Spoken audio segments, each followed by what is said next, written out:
Nina had always been a vivid dreamer, but nothing could have prepared her for the horror that awaited her this particular night. She had just started junior year in high school, with its accompanying stress and sleep deprivation, contributing to the intensity of her dreaming world. That night, Nina fell into a restless sleep, her fatigue pulling her into the depths of slumber almost instantly.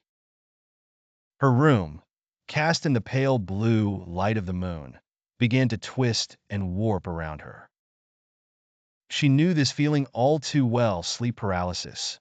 Her body was frozen, her eyes able to move, but nothing else. The familiar yet dreaded pressure on her chest began, as if a heavy weight was pinning her down.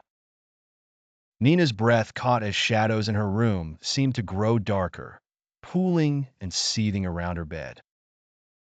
Once indistinct blobs now took shape, forming hideous figures with grasping hands and dripping maws. Her heart thundered in her chest, her panic rising as the shadows whispered in a language she knew was not meant for human ears. The whispers grew louder, more insistent, as though they were trying to breach the membrane of the waking world itself. In her paralyzed state, Nina's mind was working overtime, trying to make sense of the unfolding nightmare. Was she truly awake, or was this some deeper dimension of terror? She began to question the nature of her reality, her disbelief giving way to a primal terror. It was then she saw it, the largest shadow, twice the height of her door, standing at the foot of her bed with eyes like burning coals. As it leaned in closer, Nina felt the sense of utter dread, as if her soul were being examined by a malevolent force.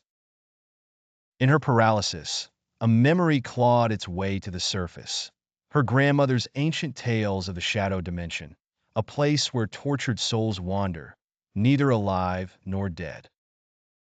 They feed on fear, her grandmother had warned, and they draw those on the brink of sleep into their world.